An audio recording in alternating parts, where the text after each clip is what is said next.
बिहार का कुशवाहा समाज जो है आहत है। शकुनी चौधरी जी भी जो है जगदेव बाबू के विचारधारा पर ही चलते थे और उनके विचारधारा को बढ़ाने का वही अथक प्रयास है। सम्राट चौधरी जी के पिता जी जो शकुनी चौधरी जी थे, उनका यही सपना था। उनका भी भागलपुर के एक रैली में कहा था कि बिहार की जनता जो है अगर नरेंद्र मोदी के खिलाफ हो जाए, विरोध हो जाए, तो हम इसी बिहार के धरती में नरेंद्र मोदी को गाड़ दें। नमस्कार, आप लाइव सीरीज देख रहे हैं। आपके साथ मैं हूं वसीम खान। देखिए, फ्रेम में आपको आरजेडी विधायक फतेह बहादुर सिंह दिख रहे होंगे। बड़ी बैठक बुलाई गई है। कुशवाहा समाज के जितने विधायक हैं जो माननीय हैं, उन्हें आलोक मेहता के घर पर बुलाया गया है। बड़ी बैठक चल रही है।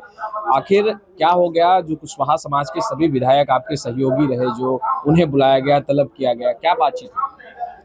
विगत सत्र के दौरान जो एनडीए के लोगों के द्वारा, खासकर सम्राट चौधरी के द्वारा जो है आदरणीय लालू प्रसाद यादव जी और तेजस्वी यादव जी, उनके पूरे परिवार के ऊपर जो है अभद्र व्यवहार किया गया, उससे पूरे बिहार का कुशवाहा समाज जो है आहत। चूंकि बिहार का कुशवाहा समाज जो है या 90% के लोग जो भी हैं बुद्ध अम्बेडकर को मानने वाले लोग, वो हमेशा से अमर शहीद जगदेव प्रसाद की विचारधारा को आगे बढ़ाने का काम किया है और उनके विचारधारा पर ही चलने का काम किया है। साथ साथ उनके पिताजी जो हैं शकुनी चौधरी जी भी जो है जगदेव बाबू के विचारधारा पर ही चलते थे और उनके विचारधारा को बढ़ाने का वही अथक प्रयास किए थे। मैं समझता हूं कि हर पिता का सपना होता है कि मेरा पुत्र मेरा अधूरा सपना को पूरा करेगा। और सम्राट चौधरी जी के पिता जी जो शकुनी चौधरी जी थे, उनका यही सपना था। उनका भी कि जगदेव बाबू का जो सपना था 90% के लोगों को 90% का हक अधिकार मिले, उसको लेकर करके शकुनी चौधरी जी ने अथक प्रयास करते रहे। और शकुनी चौधरी जी ने हमेशा मनुवादियों और सामंतवादियों के खिलाफ लड़ाई लड़ने का काम किया है।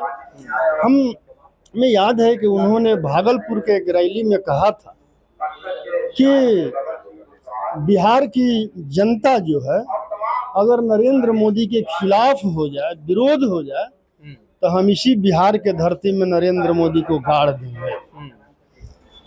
और एक बात और कहा था नीतीश कुमार जी के लिए भी शकुनी चौधरी जी ने कि बिहार का अभी तक जो है मुख्यमंत्री नीतीश कुमार जी से लुच्चा कोई दूसरा मुख्यमंत्री नहीं हुआ है। सम्राट चौधरी जी का कर्तव्य बनता था कि अपने जो उनके पिताजी ने जो सपना देखा था सामंतवादियों और मनुवादियों के खिलाफ लड़ाई जारी रखने का, तो उस सपने को दरकिनार कर जो है सम्राट चौधरी जी ने मनुवादियों और सामंतवादियों से हाथ मिला करके पूरे 90% के लोगों को हाशिए पर धकेलने का काम किया है। सम्राट चौधरी तो कह रहे हैं कि लालू प्रसाद यादव पंजीकृत अपराधी है। मैं कह रहा हूँ अपने पिता से पूछे ना, शकुनी चौधरी जी से पूछ लें। और ये क्या हुआ अगर सम्राट चौधरी जी अपने पिता के सपना को भूल गए हैं, दरकिनार कर दिए हैं, मनुवादियों और सामंतवादियों से हाथ मिला लिए हैं, लेकिन हम पूरे बिहार के 90% के लोग जो बुद्ध अम्बेडकर को मानने वाले लोग हैं, जो जगदेव बाबू के मानने वाले लोग हैं, जो कर्पूरी ठाकुर जी को मानने वाले लोग हैं, हम सभी लोग मिलकर शकुनी चौधरी जी के सपना को पूरा करने का काम करेंगे और इसी बिहार के धरती में मनुवादियों और सामंतवादियों को गाड़ने का काम करेंगे। वो तो कहते हैं कि क्या है, ना अनुभव है तेजस्वी के पास, ना ज्ञान है, ना अध्ययन करते हैं, और दूसरी बात परिवारवाद, एक ही परिवार से हर लोग मुख्यमंत्री के लिए आगे आ जाता है। सम्राट चौधरी जी का उत्पत्ति कहाँ से हुआ था? उनका किस दल से उत्पत्ति हुआ था? आरजेडी ही।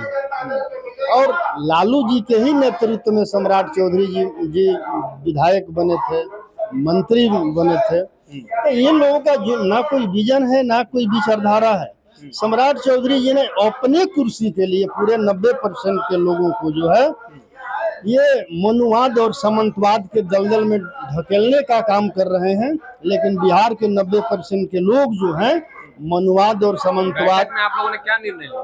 बैठक में हमने निर्णय लिया, हम बिहार के 90% के लोग आदरणीय लालू प्रसाद यादव जी के विचारधारा को मजबूत करेंगे और शकुनी चौधरी जी ने जो सपना देखा था नरेंद्र मोदी जी को बिहार के धरती पर गाड़ने के लिए, हम सभी शकुनी चौधरी जी को सपना को पूरा करने का काम करेंगे। देखिए क्या कुछ कह रहे थे फतेह बहादुर सिंह। स्पष्ट रूप से देश के प्रधानमंत्री नरेंद्र मोदी पर निशाना साधा है। बड़ी बैठक चल रही है।